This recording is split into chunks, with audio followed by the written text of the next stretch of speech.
इस शहर लखनऊ में आयोजित राष्ट्रीय सम्मेलन के सम्मानित अध्यक्ष, समाजवादी कुनबे के हर छोटे बड़े बुजुर्ग, नौजवान, माताओं बहनों की आंखों के तारे और देश में उन करोड़ों लोगों की एकमात्र उम्मीद, जो अब ये मान चुके हैं बहुत सारे लोग कि ये झूठ का राज उनकी जिंदगी में खत्म होने वाला नहीं है, उन तमाम लोगों की एकमात्र उम्मीद हमारे राष्ट्रीय अध्यक्ष परम आदरणीय अखिलेश यादव जी, मंच पर विराजमान आदरणीय प्रोफेसर राम गोपाल यादव जी, श्रद्धेय गुरु जी, आदरणीय जया जी, मंच पर बैठे सभी सम्मानित नेतागण और आज इस सम्मेलन में आए हुए सभी प्रतिनिधि साथियों,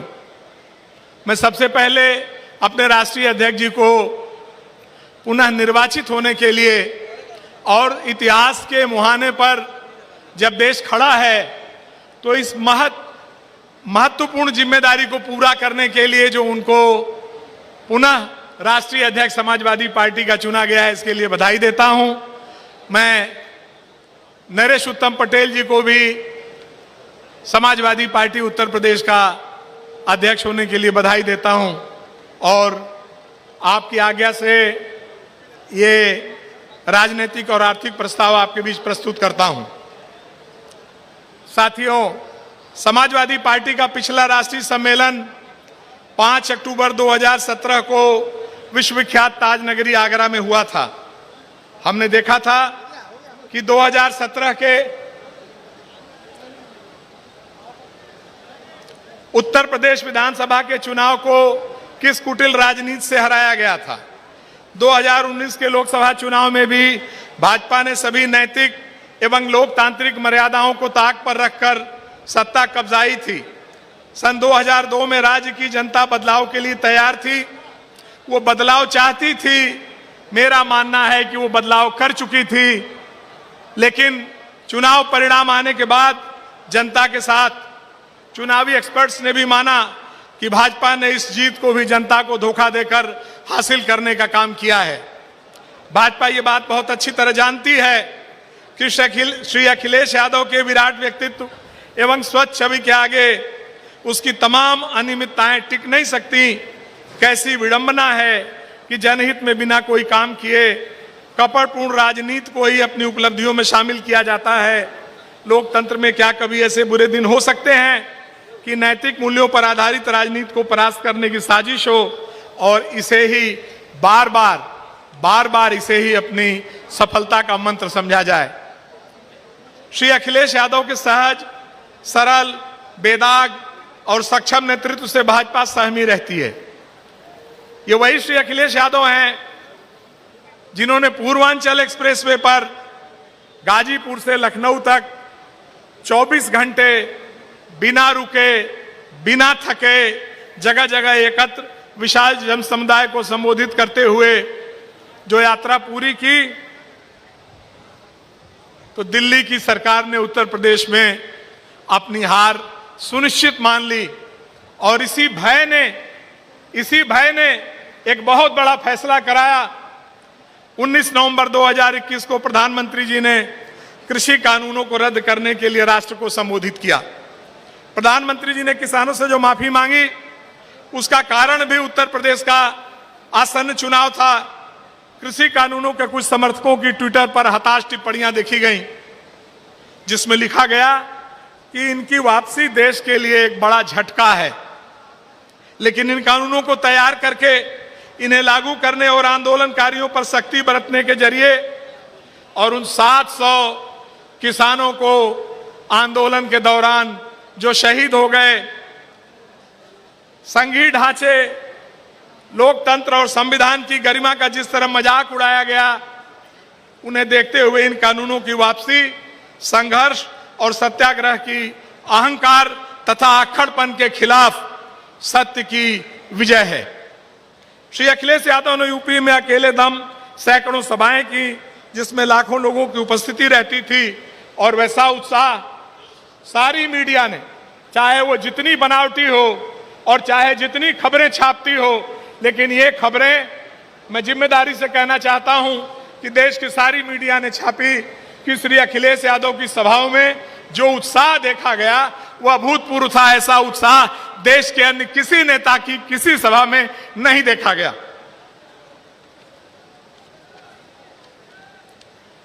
भाजपा ने लोकतंत्र की पवित्रता को नष्ट करने में कोई कसर नहीं छोड़ी। पंचायत चुनाव से लेकर 2022 के उत्तर प्रदेश के विधानसभा के चुनाव तक सरकार ने निम्न स्तर की धांधलेबाजी कर चुनाव की निष्पक्षता को कलंकित करने का काम किया। सत्तारूढ़ भाजपा द्वारा संविधान की भावना और भारत की आत्मा पर हमले किए जा रहे हैं। भ्रम का वातावरण बनाकर महात्मा गांधी, सरदार पटेल, डॉक्टर भीमराव अंबेडकर की विरासत पर जबरन कब्जा करने का प्रयास हो रहा है। सरकार के संरक्षण में नफरत का जहर फैलाया जा रहा है। लोकतंत्र के स्तंभों को कमजोर किया जा रहा है। लोकतांत्रिक प्रक्रिया को अर्थहीन बनाया जा रहा है। सरकार की निरंकुशता जनतंत्र का गला घोट रही है। फांसीवाद की राष्ट्र पर नियंत्रण करने की कोशिशें लगातार जारी हैं। सरकार असहमति की हर आवाज को दबाने पर आमादा है। कोई भी सरकार से अगर असहमति जताता है और सवाल करता है तो सरकार ईडी, सीबीआई, इनकम टैक्स के छापों द्वारा दमनात्मक कार्रवाई करती है। संवैधानिक नागरिक अधिकारों पर अतिक्रमण हो रहा है। भारत की संघीय संरचना को ध्वस्त करने की प्रक्रिया चल रही है। देश में अघोषित आपातकाल जैसी स्थिति है और इसमें प्रेस की जो भूमिका है, वाल्टर क्रोइकाइट ने कहा था कि पत्रकारिता वो चीज है जो लोकतंत्र को चलाए रखने के लिए जरूरी है। और इसकी स्थिति क्या है? प्रेस की आजादी के मामले में जो रिपोर्ट आई है, 180 देशों में प्रेस की आजादी के मामले में भारत की स्थिति 150वें नंबर पर 150वें नंबर पर प्रेस की आजादी है। आजादी का अमृत महोत्सव मनाया जाना स्वागत योग्य है, किंतु बड़े बलिदानों के बाद मिली आजादी के मूल्यों एवं संकल्पों को भुलाए जाने की कुचेष्टा हो रही है। एक नैरेटिव बनाया जा रहा है इस तरह का जैसे देश 2014 में आजाद हुआ हो। इतिहास एक नए सिरे से लिखने की कोशिश हो रही है। हमारे पुराने इतिहास को, कुर्बानियों के इतिहास को मिटा करके, और कोशिश हो रही है। हमको इससे सावधान और जागरूक रहना होगा। केंद्रीकृत शासन व्यवस्था ने संघीय ढांचे को बड़ी चोट पहुंचाई है। सब कुछ ऐसा उलझा दिया गया है कि बुनियादी मुद्दों पर किसी का ध्यान नहीं जाए, जनता के असल मुद्दों और सवालों पर कोई चर्चा ना हो। इसलिए रोज विभाजनकारी, नफरत फैलाने वाले मुद्दे गढ़े जा रहे हैं। समाज में संतुलन रहे, इसके लिए समाजवादी पार्टी जाति जनगणना की मांग करती रही है।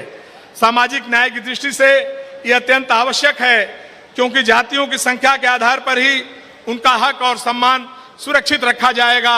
और विशेषकर बहुजन समाज के मामले में मैं ये बात कहना चाहता हूं कि दलितों और पिछड़ों के अधिकारों की हिफाजत सिर्फ तभी हो पाएगी जब ये जाति गणना हो पाएगी। समाजवादी पार्टी निरंतर इस जाति गणना को लागू करने की पक्षधर है और संघर्ष कर रही है।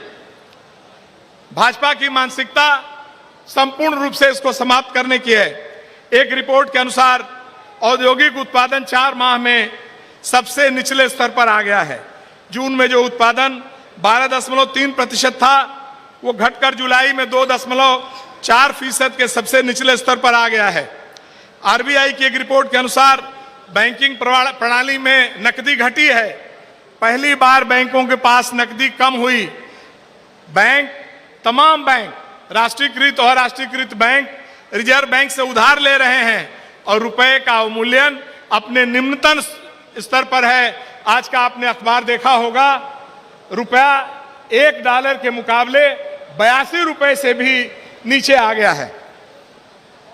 अर्थव्यवस्था को लेकर बड़े बड़े दावे जोर शोर से इन दिनों हो रहे हैं, लेकिन आम जनता महंगाई, बेरोजगारी से त्रस्त और परेशान है।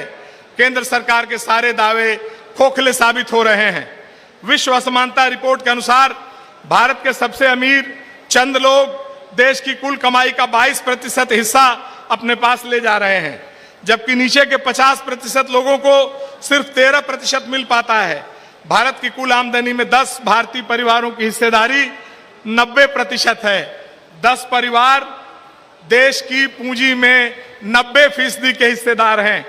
भारत में से बहुत से लोग हैं जिनकी कमाई रोज की 150 रुपए की भी नहीं है। ऐसे लोगों की संख्या भारत में 13 करोड़ से ज्यादा है। भारत का विदेशी कर्ज बढ़कर 620.7 अरब डॉलर पहुंच गया है और हमारा विदेशी मुद्रा भंडार जो देश की आर्थिक साख होती है सारी दुनिया में, उसकी इतनी बदतर स्थिति है कि 3 अरब डॉलर से ज्यादा इस दौर में घट गया है हमारा विदेशी मुद्रा भंडार। भारत सरकार की गलत आर्थिक नीतियों के कारण क्षेत्रीय असमानताएं भी बढ़ी हैं। उत्तर प्रदेश की प्रति व्यक्ति सकल राज्य घरेलू उत्पाद $1000 से कम है। तमिलनाडु का प्रति व्यक्ति सकल राज्य घरेलू उत्पाद $3000 है। उत्तर प्रदेश की स्थिति मानव विकास सूचकांक के मामले में, जिसमें बहुत सारी चीजें आती हैं, शिक्षा, स्वास्थ्य, उनकी आर्थिक स्थिति, रहन सहन, जीवन, सब कुछ मिला करके उनका मानव विकास सूचकांक के मामले में हमारी स्थिति नेपाल से भी बदतर है उत्तर प्रदेश की। ये बात अब छुपी नहीं है कि सरकार की प्राथमिकता में कारपोरेट दुनिया है। आम नागरिक महंगाई, बेरोजगारी से त्रस्त है। दूसरी तरफ उद्योगपतियों को तरह तरह से छूट दी जाती है। कैसी व्यवस्था है कि बैंक से कर्ज लेकर पैसे कारपोरेट डूबे और कारपोरेट टैक्स की छूट भी कारपोरेट ही ले ले। ग्लोबल रिच लिस्ट के अनुसार भारत में 1000 करोड़ के ऊपर के अमीर उद्योगपतियों की संख्या 1103 है। 1149 नए अरबपति बन गए हैं। 2017 के बाद देश के बड़े उद्योगपतियों के 10 लाख करोड़ रुपए के कर्ज एनपीए हो चुके हैं और डूब गए हैं। दुनिया के सबसे अमीर लोगों की सूची में दूसरे नंबर पर गुजरात के एक उद्योगपति आ गए हैं और ये सरकार और प्रधानमंत्री जी के प्रिय उद्योगपति, इनकी दौलत में 116% की बढ़ोतरी हुई है। उसमें इसी साल, एक साल में $60 अरब का इजाफा हुआ है। पिछले 7 वर्षों में उद्योगपतियों का 11 लाख करोड़ का कर्ज माफ कर दिया गया है। काला धन वापस ले आने के वादे के साथ जो भाजपा सरकार आई थी, उसके दौर में स्विस बैंक में जमा होने वाले काले धन की रकम 14 सालों के उच्च स्तर 3.83 अरब स्विस फ्रैंक के ऊपर पहुंच गई है।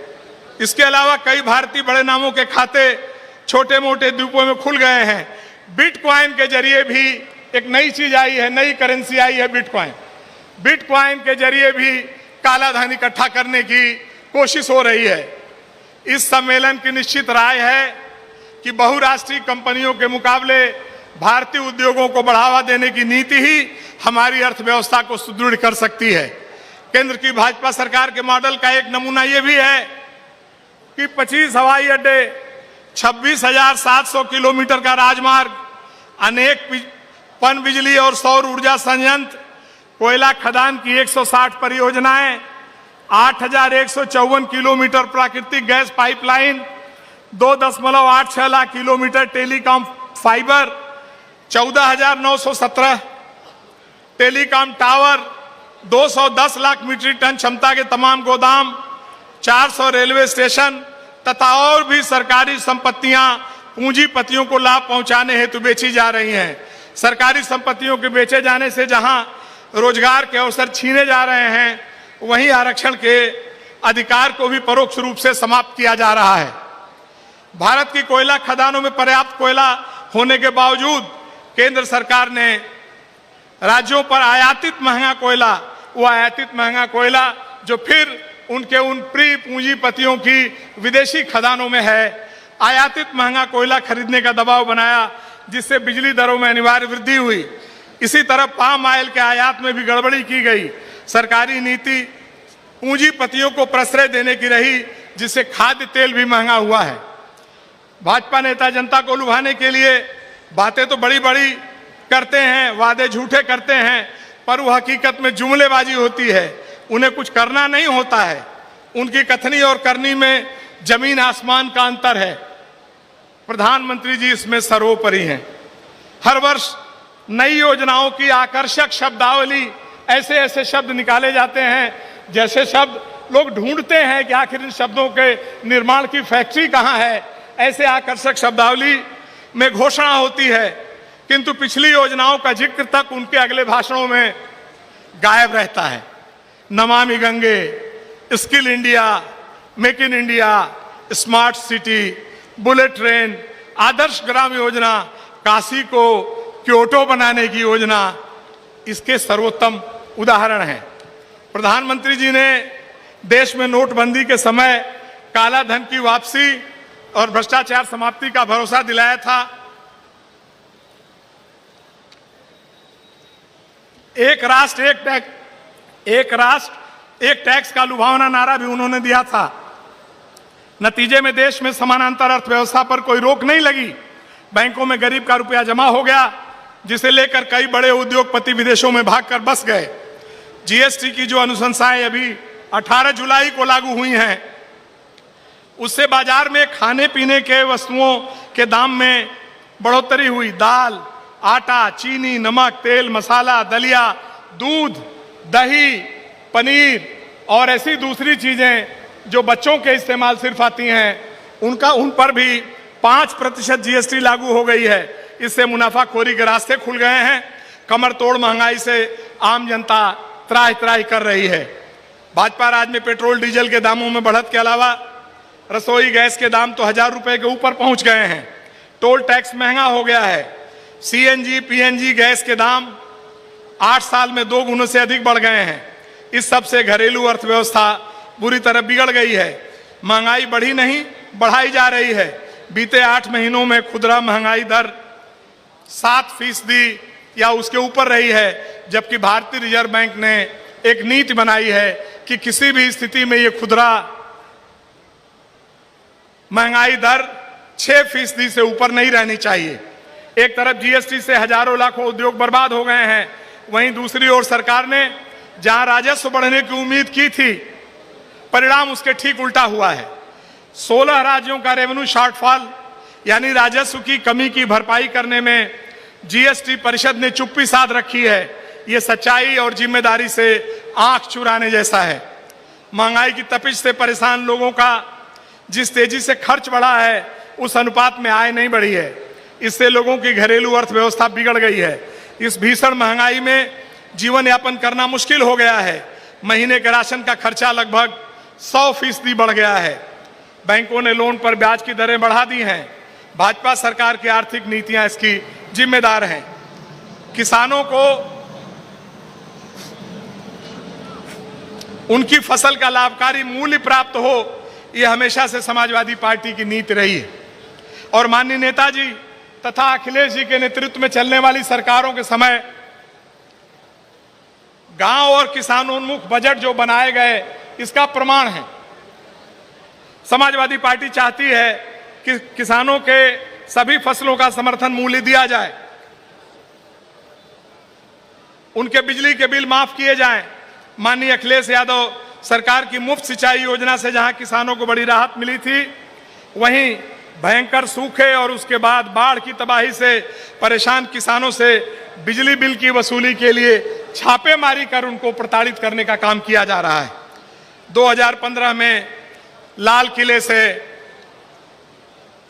7 सालों में किसानों की आय दुगनी करने की घोषणा प्रधानमंत्री जी ने की थी, किंतु किसान को सिर्फ धोखा दिया गया है।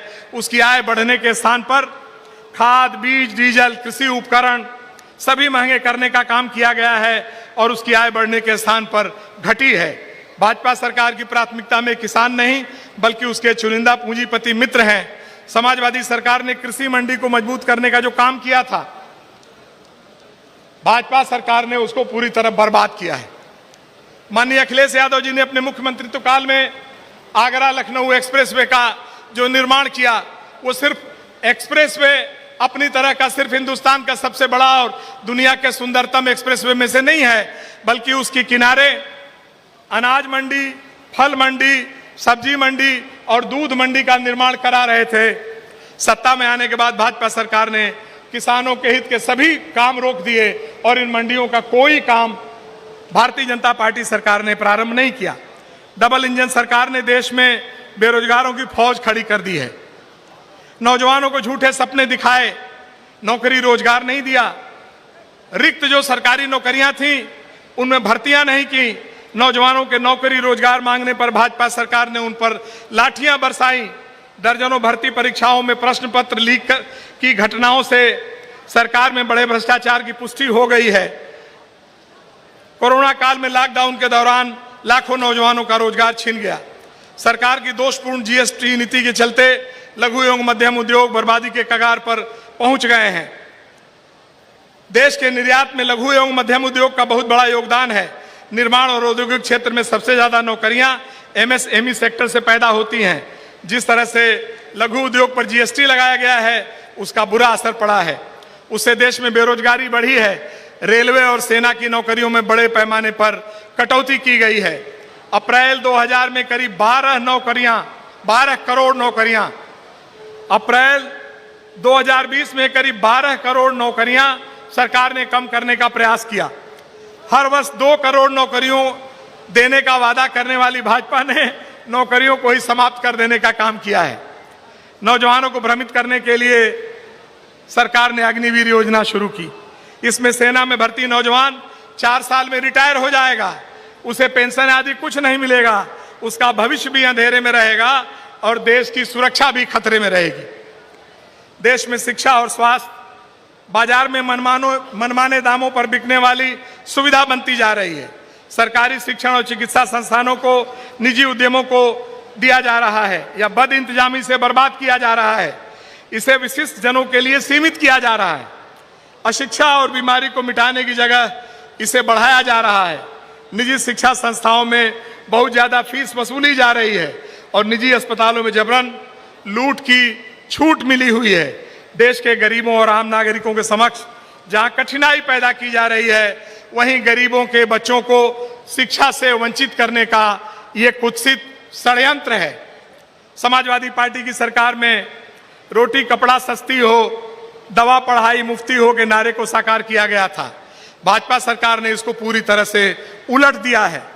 सम्मेलन की निश्चित राय है कि शिक्षा और स्वास्थ्य पर कुल सरकारी बजट का 20% से अधिक का प्रावधान होना चाहिए।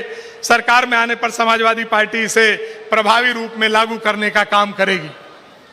श्री अखिलेश यादव ने अपने मुख्यमंत्रित्व काल में मेधावी छात्रों को शिक्षा के क्षेत्र में प्रोत्साहित करने के लिए उन्हें निःशुल्क 20 लाख लैपटॉप देकर उनके आगे बढ़ने का रास्ता प्रशस्त किया था। मेधावी छात्राओं को साइकिल और 30-30 हजार रुपए कन्या विद्याधन योजना के तहत दिए गए थे। स्कूलों में बच्चों को यूनिफॉर्म, पाठ्य पुस्तकें बांटी गई। मध्याह्न भोजन में दूध फल वितरण की व्यवस्था की गई थी। गंभीर असाध्य रोगों, किडनी, लीवर, हार्ट, कैंसर से ग्रस्त मरीजों को मुफ्त इलाज और बाह्य रोगियों को 3 दिन की जगह 15 दिन की दवाइयां देने की व्यवस्था की गई। अस्पतालों में पंजीकरण शुल्क 1 रुपया में निःशुल्क जांचें और इलाज की पूरी व्यवस्था की गई। देश की आंतरिक सुरक्षा का प्रश्न हो या सीमा सुरक्षा का, सरकार इस मामले में पूरी तरह विफल है। देश के अंदर अशांति और बिखराव है। कानून व्यवस्था को बनाए रखने में डबल इंजन की सरकारें एक समान विफल साबित हुई हैं। जहां प्रदेश सरकार, उत्तर प्रदेश सरकार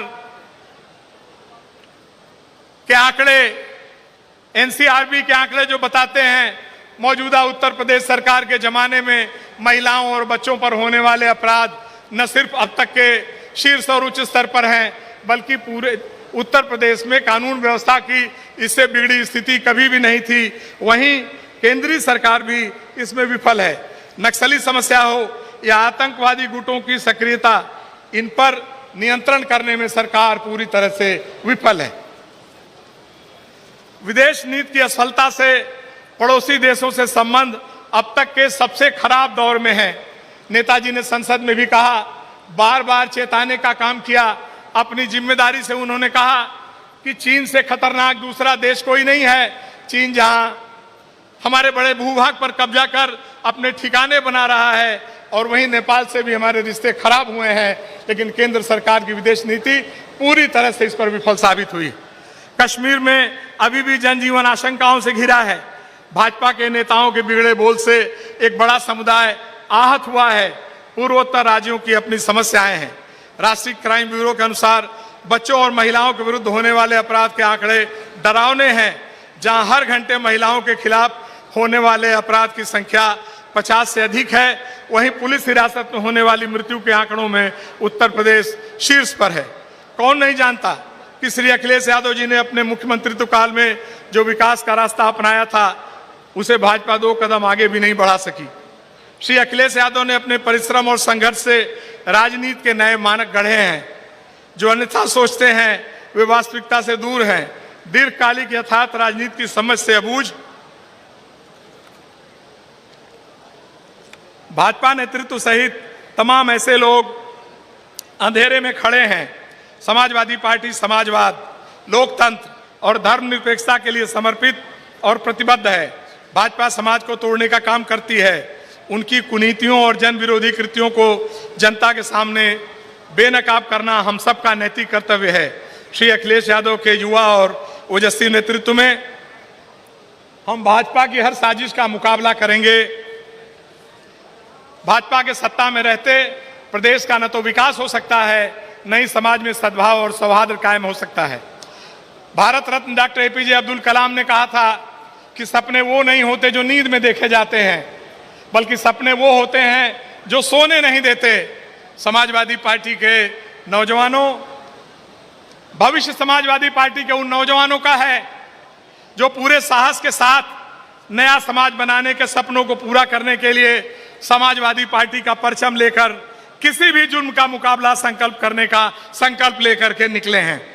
महिलाओं को बराबरी देने और सशक्त करने का जो विचार डॉक्टर लोहिया ने दिया था, हम समाजवादियों का कर्तव्य है कि महिलाओं की मेधा और शक्ति को जागृत होने और उन्हें सम्मान देने का वातावरण पैदा करें। और मेरा विश्वास है कि इस प्रयास का चमत्कारिक परिणाम होगा। हमारा लक्ष्य परिवर्तन है और ये परिवर्तन समाज और देश को खुशहाली और तरक्की की ओर ले जाने का एकमात्र रास्ता है।